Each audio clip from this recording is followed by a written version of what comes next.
धर्म क्या है।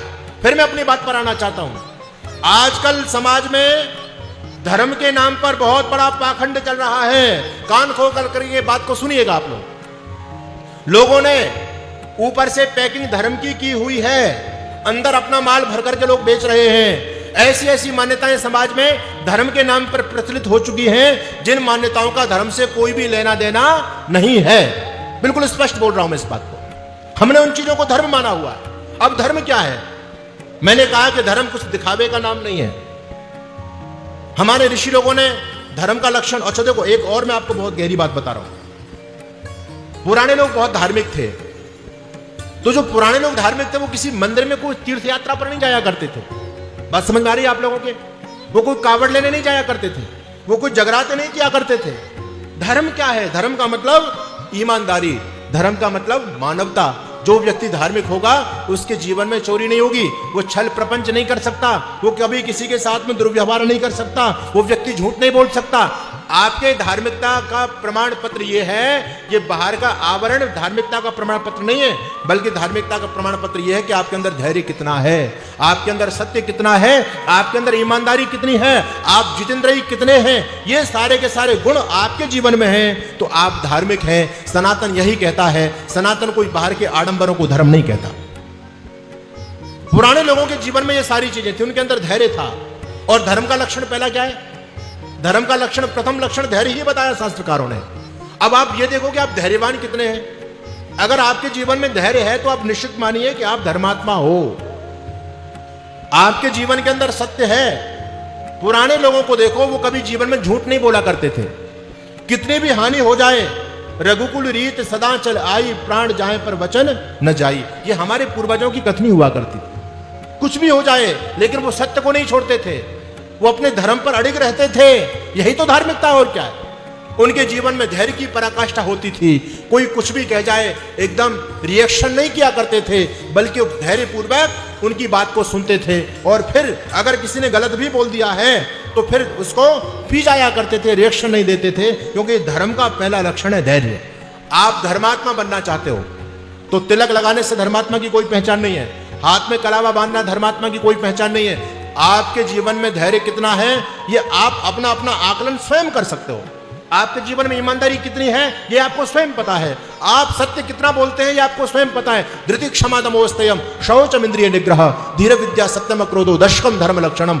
ये जो 10 लक्षण आपके जीवन में घटित हो रहे हैं तो आप समझिए कि आप धर्मात्मा हैं। और यदि ये लक्षण यदि जीवन में घटित नहीं होते तो फिर हम धर्मात्मा वर्मात्मा कुछ नहीं है।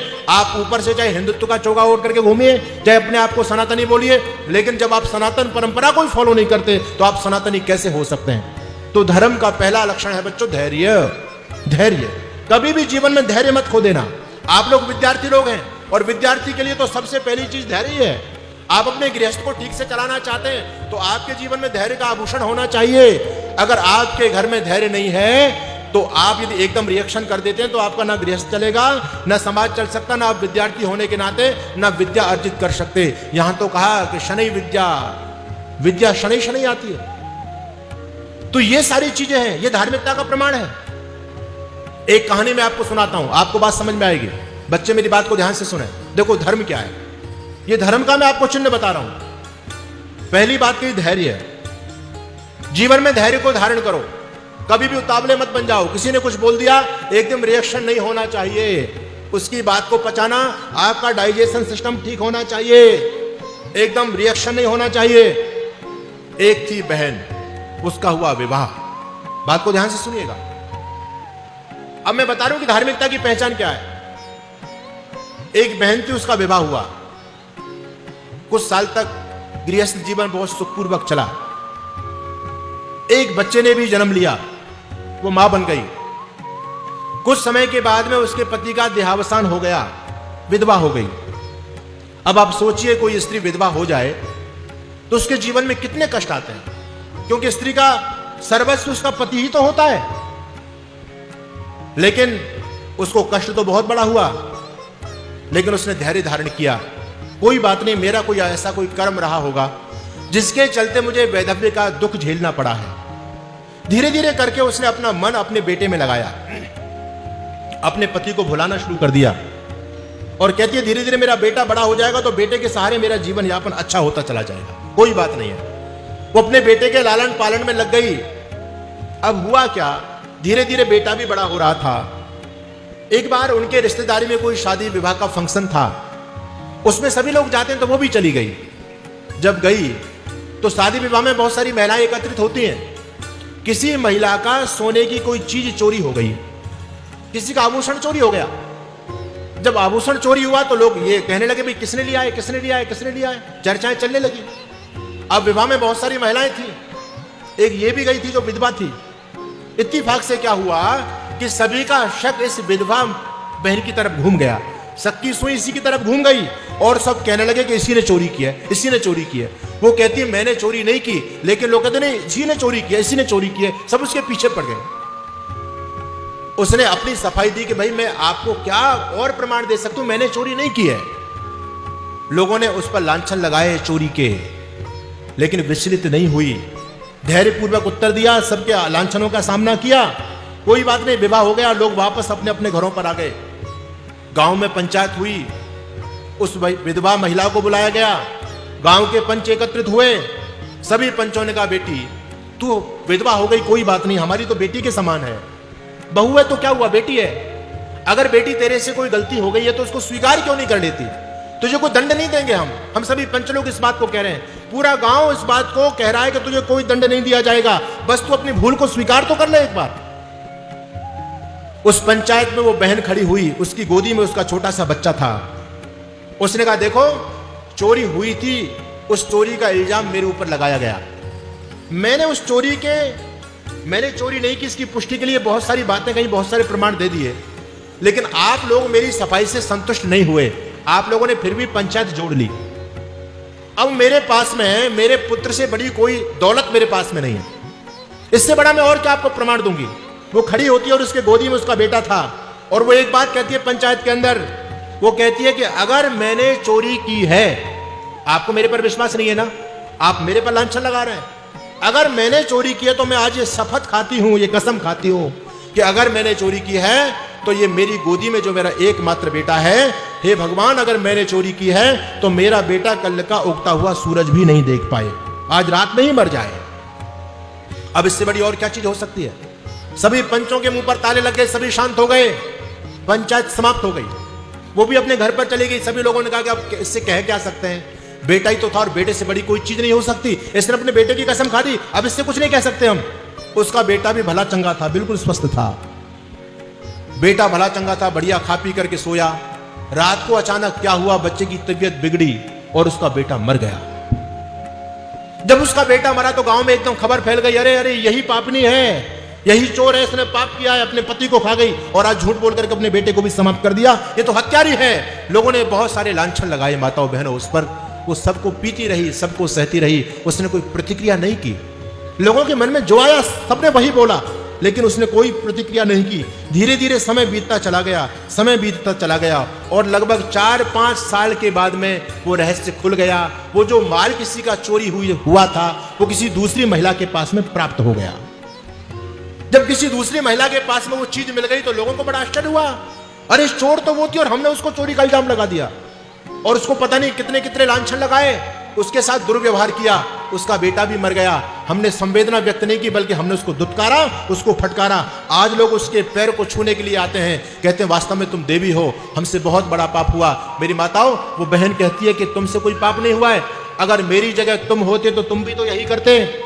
भाई मैंने इतनी बड़ी कसम खा ली थी और इत्तेफाक से मेरा बेटा मर गया तो सबका शक मेरी तरफ ही जाना था, इसमें तुम्हारा कोई दोष नहीं है। लेकिन आज परमात्मा ने दूध का दूध और पानी का पानी कर दिया। अब से मैं समाज में अपना गर्दन उठा करके जीवन व्यतीत करूंगी, अपना सीना तान करके चलूंगी। अब मेरे जीवन से कालिक समाप्त हो गई। ये होता है धैर्य, ये है धार्मिकता की पहचान। अगर आपके जीवन में धैर्य है तो आप धार्मिक हैं। सनातन धर्म, धृति, क्षमा, आप कितने बड़े क्षमाशील हैं। आपसे किसी ने कुछ कह दिया, आप एकदम आग बबूला हो गए, आप धर्मात्मा कहां से हो गए? ध्यान रखना, तिलक छापे लगाना धर्मात्मा का कोई पहचान नहीं है। ये तो सब आडंबर चल रहा है समाज में, हाथ में कलावा बांधना, ये हिंदू की पहचान हो गई, ये कोई पहचान नहीं है। आपके अंदर ये जीवनीय तत्व जिससे आप इंसान कहला सकते हैं, वो चीजें कितनी आपके जीवन में है। तो ये यही धर्म है। ये जो धृति क्षमा दमो अस्तेयम शौचम इंद्रिय निग्रह धीर विद्या सत्यम क्रोधो दशकम धर्म लक्षणम। अब मुझे आप ये बताइए, ये धर्म है, इस धर्म को दुनिया का हर व्यक्ति स्वीकार करेगा क्या? मुसलमान यह कहेगा भाई सत्य मत बोलो, झूठ बोलना चाहिए, कोई कह सकता है क्या? क्रिश्चियन कहेगा क्या सत्य नहीं बोलना चाहिए, झूठ बोलना चाहिए, कोई बोलेगा क्या? नहीं बोलेगा।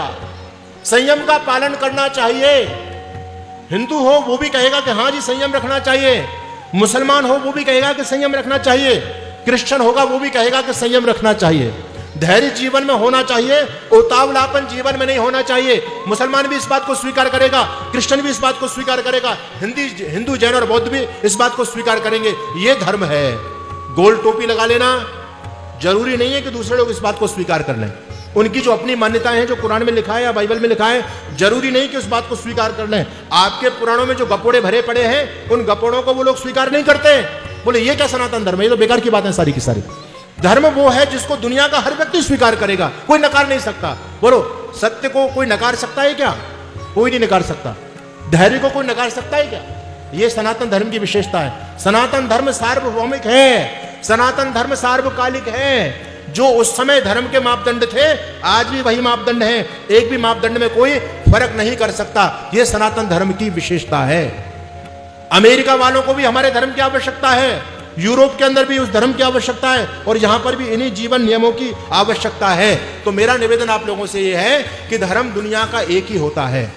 उस धर्म के बिना आप जी नहीं सकते। धर्म का मतलब मोरल वैल्यूज, धर्म का मतलब वो जीवनीय तत्व जो आपके मनुष्यता को धारण किए हुए हैं, जिन तत्वों को छोड़ देने से आप मनुष्यता के पायदान पर से नीचे गिर जाते हैं, वो धर्म नहीं है, वो अधर्म हो गया। जो आपको मानवता के पायदान पर खड़े करके रखते हैं, जो आपकी सुरक्षा करते हैं, वो जो मोरल वैल्यूज हैं, उनको कहते हैं धर्म। तो ये सनातन धर्म की विशेषता, धृति क्षमा दमो अस्तेयम शौचम इंद्रिय निग्रह धीर विद्या सत्यम क्रोधो दशकम धर्म लक्षणम। सनातन धर्म दुनिया का सबसे वैज्ञानिक धर्म है, सबसे लॉजिकल धर्म है। बाकी जितने भी मतपंथ हैं, अच्छा एक बात सुनो ध्यान से, हमारे वेदों में कितने मंत्र हैं? बोलो 20,379 मंत्र हैं। चारों वेदों में 20,379 मंत्र। वेदों को कितना समय हो गया? लगभग 2 अरब वर्ष हो गए। क्या आज तक हमारे वेद के मंत्र में कोई कमी निकली है क्या?